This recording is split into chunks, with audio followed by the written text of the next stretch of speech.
The pairing of these two should be really nice. You can actually see the distension now where the eggs are. Looking forward to getting these eggs, finally. I had no idea they would be that big.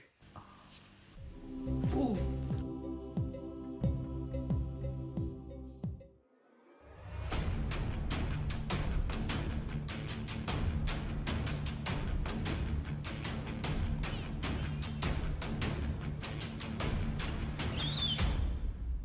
We decided to put our Womas together for breeding this year. I'd never bred the species before, and it's one of the few animals that we've got males and females here of. We put them together last night. They've been separated for about 2 years now, and I'm happy to report that as of this morning they are mating.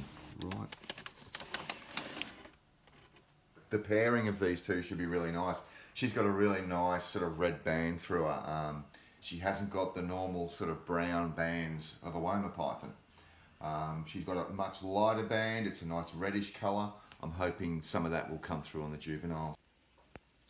Yeah, definitely gravid. You can start to see some swelling sort of down the back end of her. But yeah, I can definitely see some distension there. Her behaviour too. She's become really quiet, really reclusive. She's acting like a gravid snake. She's checking on this gravid female Woma this morning, and we've noticed she's gone into the inverted position, that sort of upside down way posture that female pythons when they're gravid take. That's a great sign that, yeah, she's developing eggs. Oh, she's waking up now.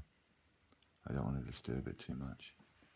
But that's a great sign. Should only be a couple of weeks to go. We should be looking at some eggs. You can actually see the distension now where the eggs are. So she's going into a pre-lay shed cycle now. She's dulled off. She's maybe 4 or 5 days off shedding her skin, and then she'll lay her eggs. Maybe a week after that. There's definite distension down there. Rolled up shed skin in there. We've got a couple of other pieces. We can expect eggs from her any day now. Could be tomorrow, could be tonight, could be a week from now. But that's great that she's had that pre-lay shed. Looking forward to getting these eggs, finally. A long time in the making. Gee, she's really getting close. Look at, she's all sitting sideways and looking like she's ready to pop. And there they were one morning. 5 eggs, 4 of which were viable. And then she's curled around them.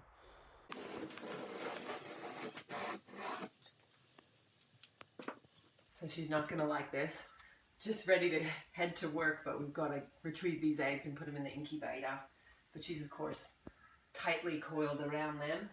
So we'll see how we go getting her off those eggs so we can incubate them. They're huge eggs, look at that.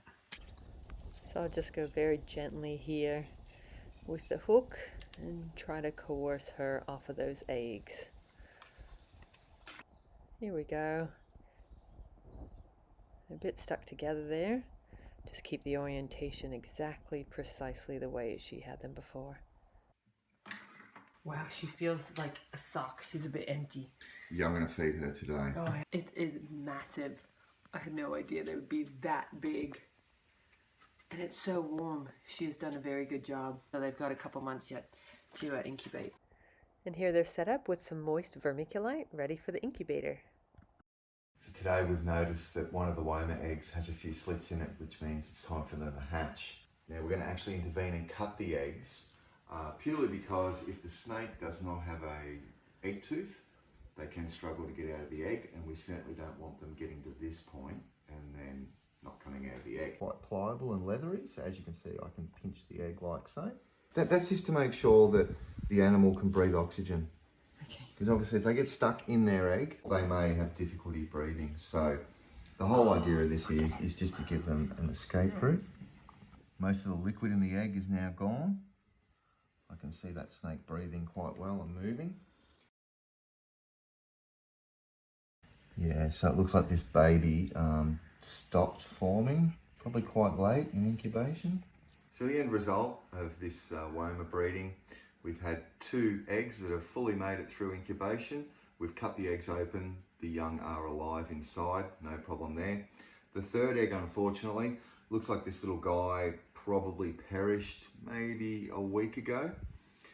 It's a fully formed young, but you can see it just doesn't look quite right. The body is still quite small on it.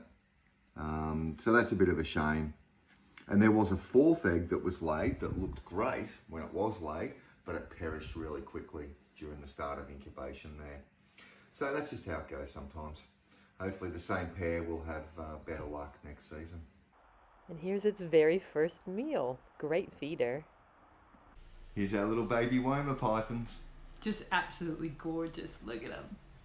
Got to keep them away from each other. Ooh. Yeah, this one's feisty, and that one's a sweetheart.